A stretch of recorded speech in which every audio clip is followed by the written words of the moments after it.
I think it's very clear to everybody watching that the Iranian people have reached a breaking point. They are desperate. The bravery and the courage of some of the acts of protest that we've seen in past days coming out of Iran is just astounding. This is a bloodthirsty authoritarian regime which has shown no compunction whatsoever to use live fire and kill people in the streets whenever they protest. And yet, in recent days, we've seen protests led by women who are brave enough to remove their hijabs, set them on fire in the street, wave them in front of, trucks with water cannon and armed police. And, these are signs of great bravery, but also great desperation. The Iranian people have had enough. Do you think there could be a situation here where these sort of protests are stamped out and everything goes back to business as usual, or is it more of a tipping point? Unfortunately, I think it's very plausible that as we've seen several times before, this cycle of protest will end with extreme repression and slowly, with more and more protesters being arrested and removed from the streets, this petering out.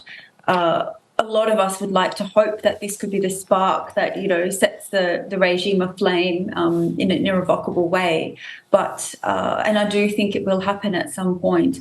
There really is this groundswell of rage and anger and just exasperation with this morally, financially corrupt regime, largely of elderly men, very religious, obviously, too, who don't reflect the rest of the population and who don't listen and are incapable of reforming themselves. So I do think that at some point we will see regime change in Iran because the public opinion is overwhelmingly against this regime now, including its traditional constituents, the religious, Muslim religious Shia supporters who were once behind this revolution in 1979. So I don't know if now is the moment, but I think the moment is coming. And if not now, it's only a matter of time.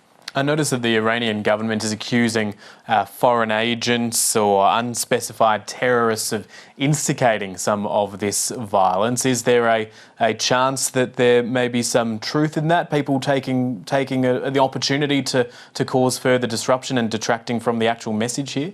Oh, that's they always say that. I mean, I'm probably one of those foreign agents, to be honest. I mean, I've been convicted of being one. It's ludicrous. It's hilarious. This is clearly a grassroots Iranian-led movement.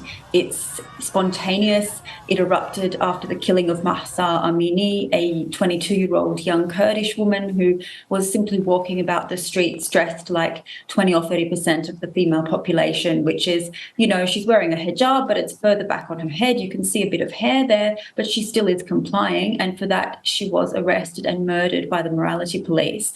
This is the reason for this spontaneous eruption of protest. And I think many people in Iran, including many men, have been in that position before. They've had interactions with the morality police and they could say maybe it would have happened to me. It really hit close to home for so many of them. And this is an organic movement. There's absolutely no credence whatsoever in any Iranian propagandistic claims of foreign agents or anything like that.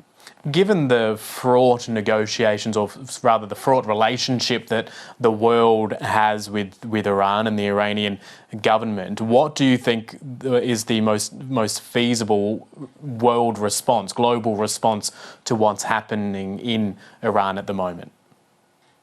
Well, it's interesting that the Iranian delegation, including the Iranian President Raisi, the Iranian Foreign Minister and others, are in New York right now for the UN General Assembly. They should be held to account for this. The fact that they would even go to New York at all, whilst, they're clearly unwelcome, many of them, including Raisi, are under international sanctions. Raisi himself is a war criminal. But they would leave their country, which is right now in flames, rather than, visiting the bereaved parents of Mahsa Amini. They would go to the UN to spout their propaganda and their vile hate speech, including Holocaust denial, which President Raisi reiterated only a couple of days ago in a 60 Minutes interview. It's quite shocking, really, and we need to hold them to account. There were calls for Raisi's visa not to be granted. That's really difficult diplomatically because of the UN, having to be accessed by all member States, but some members of his delegation could have easily had their visas not granted, and they're also sanctioned internationally. So the fact that you have this Iranian group in New York, I guess, is an opportunity to hold some of them to account for that. But also we should be supporting the Iranian people. The Iranian people don't want a JCPOA. The JCPOA nuclear negotiations are dead in the water. They're done and dusted. The Americans in particular need to look at a strategy or a plan B of actually supporting the Iranian people in their uprising and trying as best they can to effect regime change, because this Iranian regime isn't going to change otherwise, and no nuclear deal, unfortunately, is going to lead to that for the Iranian people. You mentioned there the Iranian president being in New York for the United Nations. It's become public that you are among a group of people who have launched a civil suit against the Iranian government. Can you talk us through, first of all, what that suit is targeting and why you've decided that that's an appropriate course of action here? So we're actually suing President Raisi himself personally under the US Victims of Torture statutes in the jurisdiction of New York, because that delegation led by Raisi is travelling to New York. So the hope is that we will be able to serve him with those papers during his visit. President Raisi was the head of the judiciary during my sham trial, my psychological and at times physical torture, and my conviction, the denial of my appeal. Throughout the legal, quote unquote, legal process of my trial in Iran, he was the head of the judiciary. So the buck stops with him in that sense. Therefore, he is responsible for all of the human rights abuses that I suffered through. A number of other Iranian plaintiffs are also on this case, and they also suffered torture and other rights abuses under, essentially under President Raisi.